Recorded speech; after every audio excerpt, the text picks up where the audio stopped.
जतो कोगे जोहार इन तेहेᱧ बनाएआ हाकू बहग लेटो और देला बन नेला चेद लेकाᱧ बनावा हाकू बहग लेटो अड़ी सहज गे और ओड़ा रना निश्चय ट्राई पे बना पे जम पे हाकू बहग लेटो बनाव बाखर नय तरें 4टी हाकू बहग इदियाका नवा सासांग और बुलुंग एम कातेन आधा घंटा बखरा मैरिनेट बखराኝ दोहो काग कना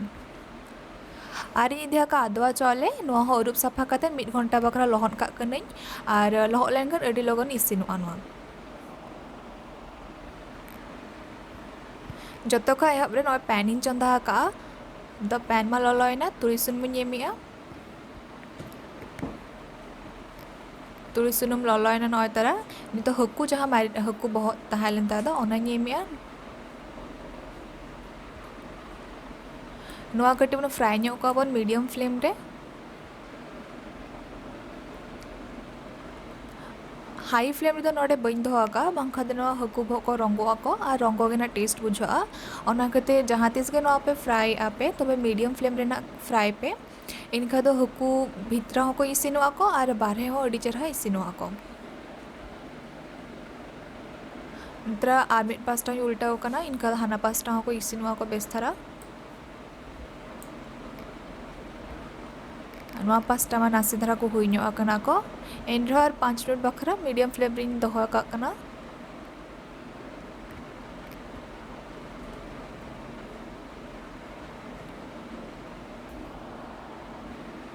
नौतरा मिड पास्टा आरा एना माने अड़ी बेस को हुई आकना को नितो नवाኝ आणगोए को नितो मिटे कोरन चंदा का कोरमा ललयना नितो तुरी सुनुम एमिया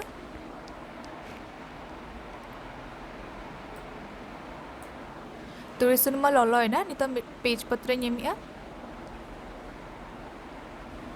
और एमिया मिटे दालचीनी लवंग और मारांग इलायची इनका तो बेसरा फ्लेवर हजू और टेस्ट में बेस बुझा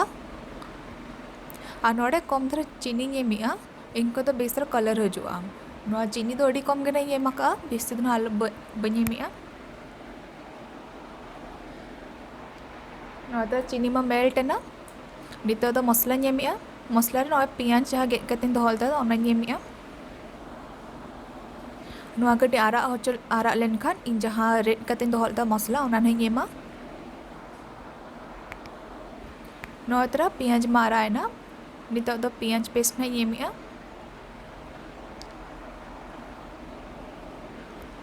और एमिया रसुन पेस्ट अदा पेस्ट और जीरा पेस्ट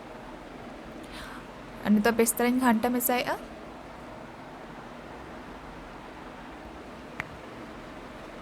नवा मसला इसिना बखरा मीडियम फ्लेम रे दोहा का बांखा तो मसला रंगोआ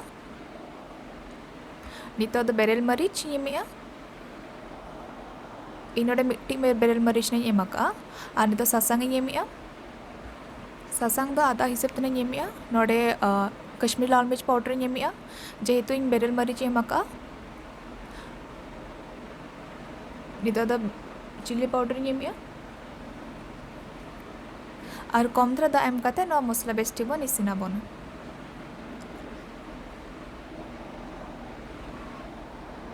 नितो गरम मसला एमिया और फिश करी पाउडर एमिया ना फिश करी पाउडर बांग एम लेनखान गानो गया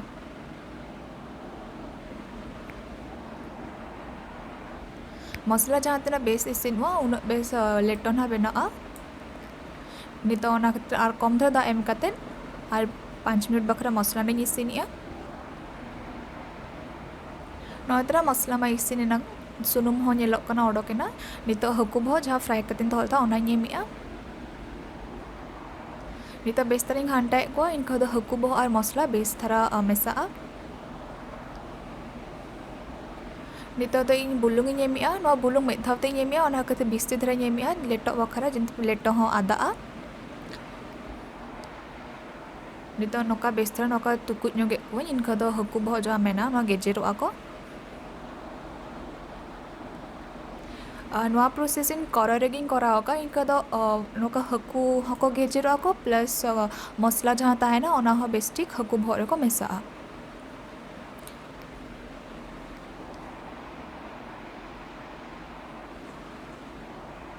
नौतरा बेस थरा नौतरा नेल पे गेजेरेना को नितो कम धरा दा एम काते और मिधाई घंटा ᱧᱚᱜᱮ को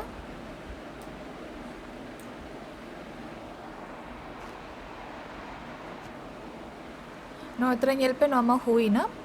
नितो दो आदवा चावले जहाँ लहर काते दोहल था दो ओनाई एमिया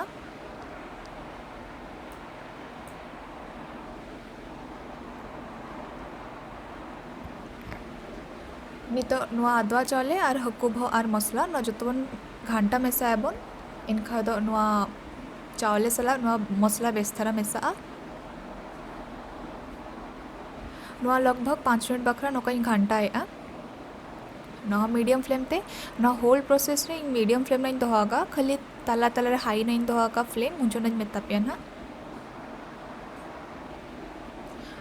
नोतरा 5 मिनट बखरा में हुई ना नोइन घंटा था दिन मसला सला नितो दाई एमिया नोटे दा बेस्ती धरा एमिया चे खतिर गोटा चावल दिया का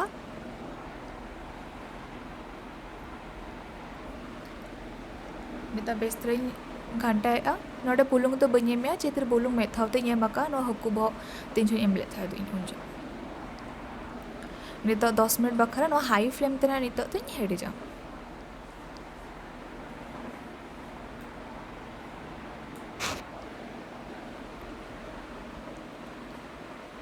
नोता 10 मिनट में होइना कटिंग घंटा नगे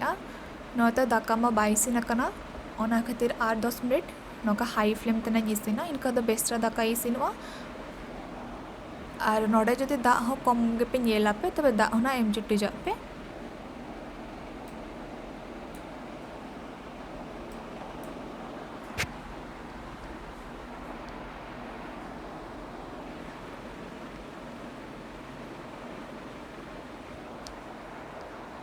नौता 10 मिनट पर नेल पे रास्ता जहाँ ताला बहलिया है ना प्लस दाका हो नासे नासे इसिन धरा ना किंतु आर 5 मिनट बखरा नौका नहीं घंटा ना इनका तो मोचारे बलन तारा ना दाका पूरा मेरिट और इन नोड़े गोटा चावल दिया का आपे चाह खार पे नौका गुंडा कता पे इदड़ा पे हलंग पे इदड़ा पे